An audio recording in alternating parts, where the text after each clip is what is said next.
acostumarmos com a morte. Apesar dela ser o fim natural da vida, nunca aprendemos a conviver bem com a ideia da morte. Gostamos da vida, mas detestamos a morte. É só comparar a atmosfera de uma maternidade com a de um cemitério. Alegria, gozo, contentamento de um lado e do outro, tristeza, medo, angústia, revolta. Nós não nascemos para morrer, nascemos para viver. Nascemos para viver eternamente. Sabe por quê? A Bíblia responde: a morte não faz parte da vida, ela é um inimigo. Observe atentamente o texto. O último inimigo a ser destruído é a morte. Em 1 Coríntios 15:26. Observou? Além de revelar que é o último inimigo e, por consequência, o maior inimigo, o texto revela também que a morte é um inimigo a ser destruído. Percebeu o detalhe importante? A morte é um inimigo que pode ser vencido. É justamente na destruição da morte que encontramos o verdadeiro sentido da Páscoa. Lembra da primeira Páscoa instituída quando Israel era escravo lá no Egito? Um espectro de morte pairava sobre a vida deles. A morte que visitaria as casas naquela madrugada representava a morte que nos visita ainda hoje. A morte é a maldição que o pecado trouxe, é o pagamento certo do pecado.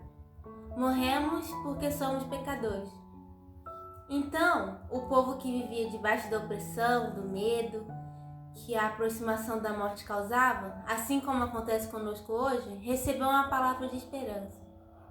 A casa que o anjo encontrasse o sangue nos umbrais das portas não seria visitada pela morte. Para livrar-se da morte, bastava que o sangue de um cordeiro inocente fosse posto entre a vida e a morte.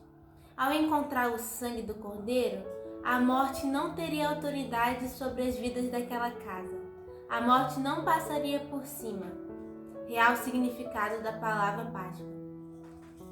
Contudo, aquela Páscoa, a primeira Páscoa, era somente uma sombra da verdadeira Páscoa, uma representação da Páscoa que aconteceria séculos depois. E ela aconteceu na última refeição de Jesus com seus discípulos. Mas há um detalhe importante naquele encontro. O cordeiro que daria vida para livrar-nos da morte era ele mesmo. E ele disse assim: "Isto é o meu corpo, dado em favor de vocês. Este é o cálice da nova aliança no meu sangue, derramado em favor de vocês." Ele se ofereceu para derramar o seu sangue inocente que livraria pecadores culpados da morte. Ele estava trocando a nossa morte pela morte dele, a vida dele para nos fazer vitoriosos sobre a morte. Podemos afirmar com segurança que não é mais preciso temer a morte. O seu poder pode ser totalmente aniquilado. A vitória sobre a morte estaria garantida em sua vida quando você se abrigar debaixo da cruz de Cristo. Pois foi lá que ele se ofereceu, derramando sangue precioso capaz de purificá-lo de todo pecado. Por isso Paulo brada com cântico de vitória: "Tragada foi a morte pela vitória." Onde está a morte, a tua vitória? Onde está a morte, o teu aguilhão? O aguilhão da morte é o pecado, e a força do pecado é a lei. Graças a Deus que nos dá a vitória por intermédio de nosso Jesus Cristo.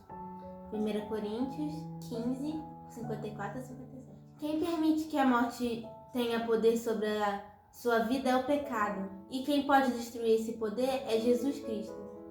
A morte ainda lhe traz medo? Liberte-se desse medo. Cristo Jesus pode dar a você a vitória sobre a morte.